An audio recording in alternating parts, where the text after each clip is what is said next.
Ucapkan greeting selamat Natal, boleh saja. Karena akidah Anda, bahkan kalau saya mau berkata selamat Natal, itu di Quran ada selamat Natal. Orang yang mengucapkan selamat Natal, maka dia sudah mengakui tiga. Yang pertama, mengakui bahwa Isa anak Tuhan. Yang kedua, mengakui bahwa Isa lahir 25 Desember. Yang ketiga, mengakui bahwa Isa mati di palang salib.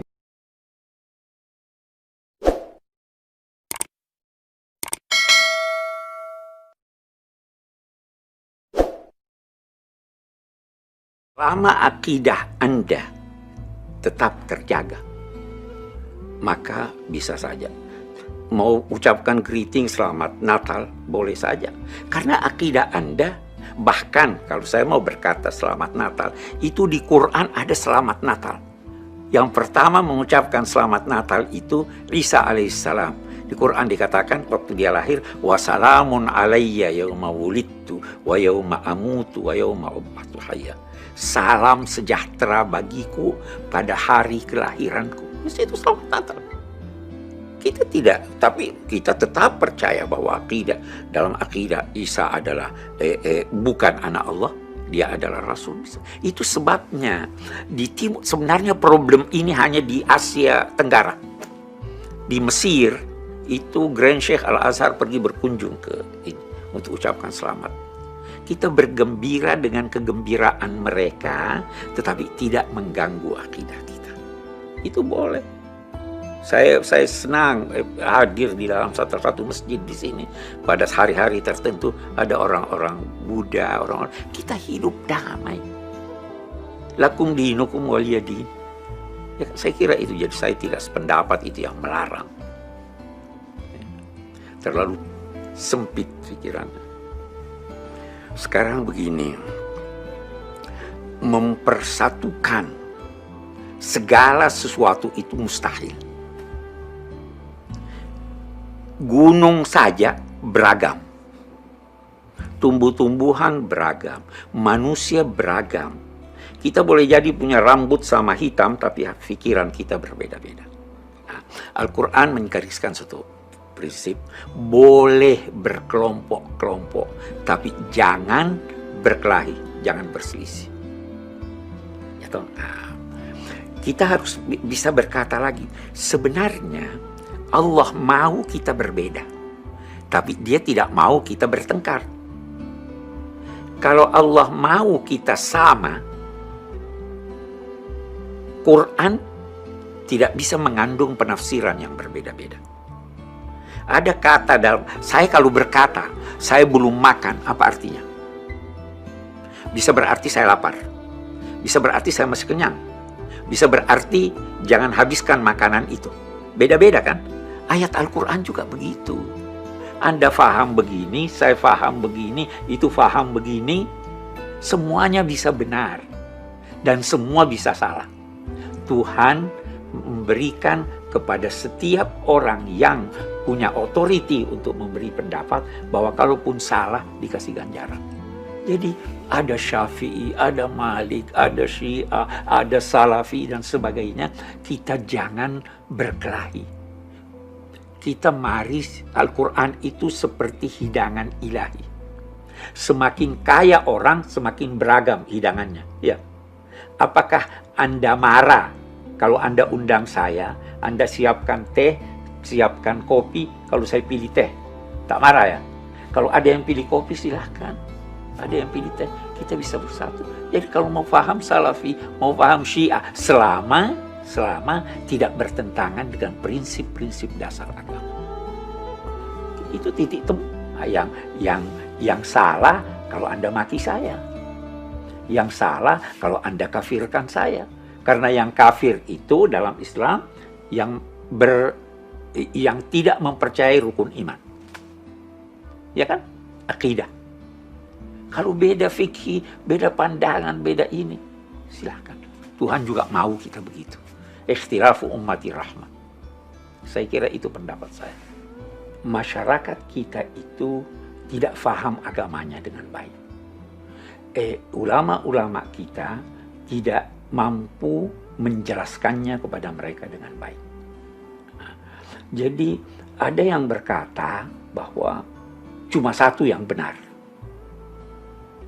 Mestinya kita ajarkan bahwa dalam rincian ajaran agama itu bisa bermacam-macam yang benar.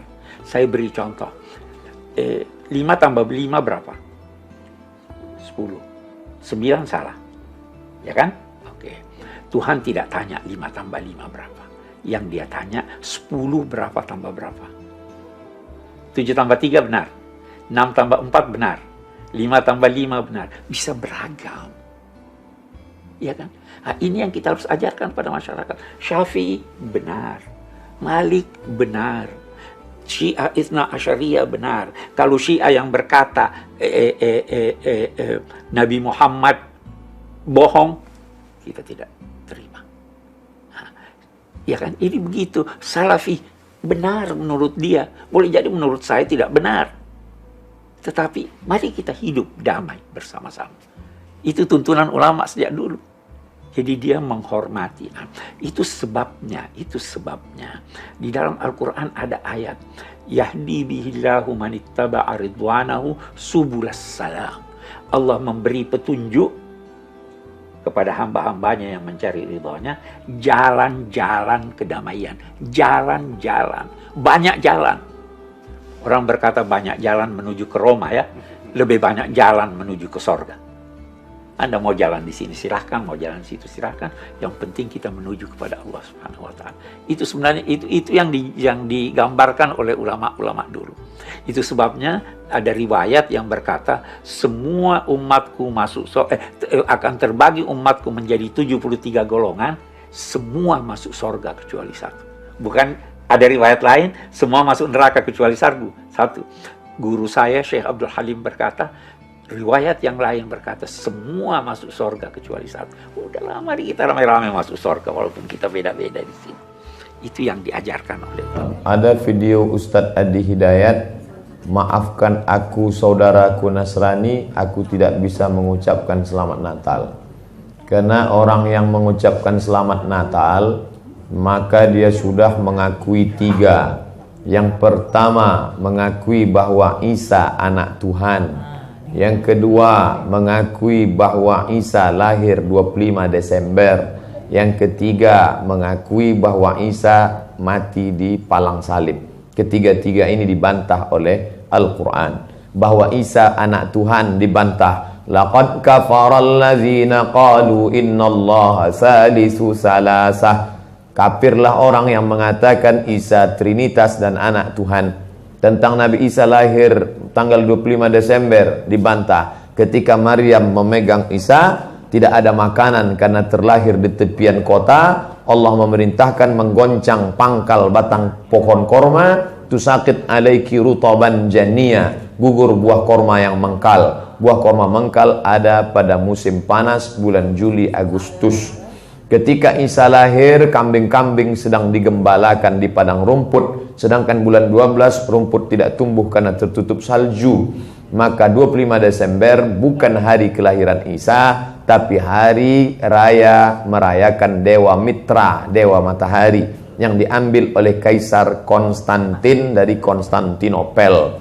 Lalu kemudian tentang Isa mati di palang salib dibantah Al-Quran. Wa ma qataluhu, mereka tidak membunuhnya. Wa ma salabuhu, mereka tidak menyalibnya. Walakin syubbihalahum, ada orang lain yang diserupakan wajahnya dengan Isa. Dialah Yudas Iskariot, murid Isa yang menjual imannya dengan beberapa keping uang emas.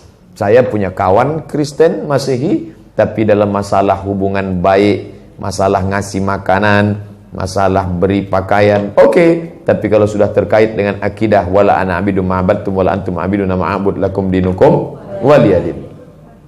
Tentang masalah tahun baru, apakah 1 Januari itu bersih, tidak ada hubung kait dengan agama? Maka tidak benar. 1 Januari 2018 Masehi, seolah-olah Masehi terkait dengan Al-Masih Isa alaihissalam. Itu kalender dibuat oleh Kaisar Julian dari Romawi kuno. Kaisar Julian membuat kalender, maka dibuat nama dia Kaisar Julian, maka disebut Julian kalender. Lalu kemudian Julian kalender dibawa ke Vatikan, dirobah oleh Kaisar Raja Pendeta Paus Vatikan bernama Paus Gregorius, maka sampai sekarang disebut dia dengan Gregorian kalender.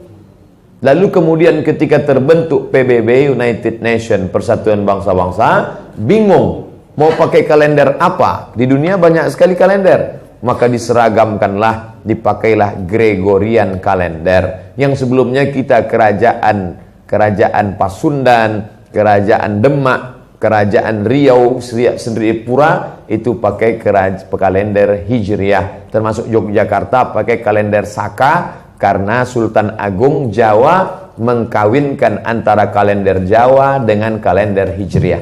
Karena ingin mendamaikan antara Jawa dengan Islam. Maka setiap menyambut tahun baru Saka sekaligus menyambut tahun baru Hijriah.